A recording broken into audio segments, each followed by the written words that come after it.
آج ایک آدمی آیا اپنی بوڑھی والدہ کو لے کے. وہ والدہ بیچاری بیمار تھی, بوڑھی تھی. مجھے کہنے لگا میری والدہ ہیں بیچاری پریشان ہیں, اب ان کو وہم ہو گیا, ان پہ کوئی جادو تو نہیں ہو گیا ہے. میں نے اس کی والدہ کو دیکھا, بہت تکلیف میں تھی بیچاری, گھٹنوں کی تکلیف اور بڑھاپے کی تکلیف.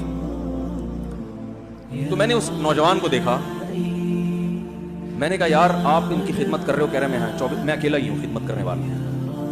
میرے لیے نا اپنے جذبات پہ قابو رکھنا مشکل ہو. تو میں نے اس کے کندھے پہ ہاتھ رکھا. ظاہر انسان تنگ آ جاتا ہے نا, ایک بوڑھی ماں کی 24 گھنٹے کی, میری اس کی ماں کی حالت کو دیکھ کے مجھے اندازہ ہو گیا کہ اس کی خدمت آسان نہیں, اس کی سننا بڑی مشکل ہے. ظاہر بوڑھا ہے بیچارہ, بوڑھا تو بولتا رہے گا, اس کو چاہیے کوئی سنے. اتنا دیر سننا, پھر اس کو برداشت کرنا. تو میں نے اس کے کندھے پہ ہاتھ رکھا, میں نے کہا میرے بھائی ایک سیکنڈ جو آپ برداشت کر رہے ہو نا, ایک سیکنڈ خدا کی قسم حج اور عمرے سے بہتر ہے. اس کو ہلکا نہ سمجھنا, اس کو بوجھ نہ سمجھنا. اللہ بہت نوازے گا تمہیں اس خدمت پہ. دنیا میں کچھ ہو سکتا ہے بزنس کا لاس ہو جائے, جو ٹائم دکان پہ بیٹھنے کا تھا وہ بھی کس کو دے رہا ہے. میں نے کہا اللہ کی نظر میں یہ خدمت ہلکی, دنیا میں اس پہ کخ بھی نہیں ملے گا. تبھی انگریز اس سے پہلے ہی اولڈ ہوم میں جمع کرا دیتا ہے, کیونکہ ماں نے جو قربانی دی ہے نا تمہارے لیے وہ اس سے بڑھ کر ہے.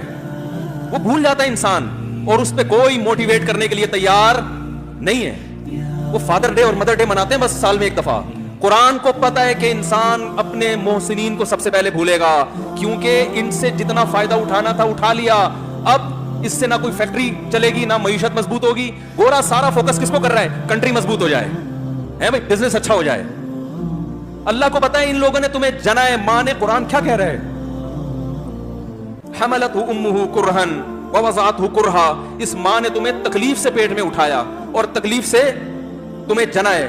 وحملہ وفصالہ 30 شہرا. اور جب دودھ پیتے بچے تھے نا 2.5 سال اپنی گود سے چپکا کے رکھا ہے اس نے. 2.5 سال, ایک سیکنڈ کے لیے الگ نہیں ہوتی تھی. اس وقت تمہاری معاشرے کو کوئی ضرورت نہیں تھی. بچے کا کوئی کردار ہوتا ہے؟ کسی کام کا نہیں ہے. پھینک کے چلی جاتی, کوئی پوچھنے والا نہیں تھا. عیدی سینٹر میں جمع کرا دیتی. کیسے پالتی ہے, کیسے سینے سے لگا کے رکھتی ہے. اور کتنا بڑا رشتہ ہے ماں کا بھائی. دنیا میں اس سے بہترین رشتہ اللہ نے کسی کا خدا کی قسم بنایا نہیں ہے. اس سے بہتر محبت کی اور خدمت کی مثال ملتی نہیں ہے دنیا میں, جتنی ماں اپنے بچے کے لیے کرتی ہے. اپنے ہی باڈی سے نکلا ہوا دودھ اسے پلاتی ہے, اپنی باڈی خرچ کرتی ہے اس کے اوپر. آپ کی باڈی بھی اس کی باڈی سے بن رہی ہے, آپ کو شیلٹر بھی دے رہی ہے, اور پھر ساری زندگی روٹیاں پکا پکا کے کھلاتی رہتی. کوئی ملازم رکھ کے دیکھ لو, 1 دن پکائے گا, 2 دن پکائے گا, تنخواہ مانگنے آئے گا, پھر اس سے غرض نہیں ہوتی کہ آپ کھا بھی رہے کہ نہیں کھا رہے. نہیں کھاؤ گے تو تکلیف ہوتی ہے اس کو. بھائی انتہا ہوتی ہے خدمت کی. 10 سال 20 سال جب تک شادی نہیں ہو جاتی نا, کون کھلاتا ہے؟ ہر وقت فکر, ناشتہ کیا نہیں کیا, کھانا کھایا نہیں کھایا, یہ کھا لے وہ کھا لے, یہ نہیں اچھا لگتا وہ پکا دیتی ہوں. وہ بھائی کسی کو کرائے پر لے کر آؤ, کسی کو تنخواہ پہ رکھو, خدا کی قسم عذاب میں آ جائے گا, تنگ آ جائے گا تھوڑے دنوں میں وہ.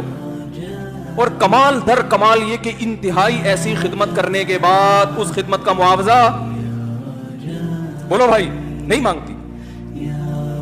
تو جب وہ بوڑھی ہوتی ہے تو انسان وہ سارا پروسیس بولو بھائی بھول جاتا ہے. اب اس کو یہ بوجھ لگتا ہے, کھانس رہی ہے, گھٹنوں میں تکلیف ہے.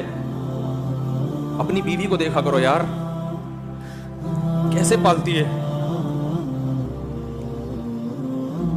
کیسے پالتی ہے بچوں کو آپ کے. دیکھا کرو کیسے صبح صبح ان کے کپڑے استری کر رہی ہوگی, کیسے محبت سے ناشتہ بنا رہی ہوگی, کیسے محبت سے وین میں بٹھا رہی ہوگی. عورت کسی کے لیے بھی منافقت رکھ سکتی ہے, کسی سے بھی دشمنی رکھ سکتی ہے. اولاد کے لیے ماں سے بڑا تحفہ بولو, اولاد کے ساتھ کبھی بھی برا نہیں سوچتی. ہو ایسا اللہ نے اس پر احسان کیا.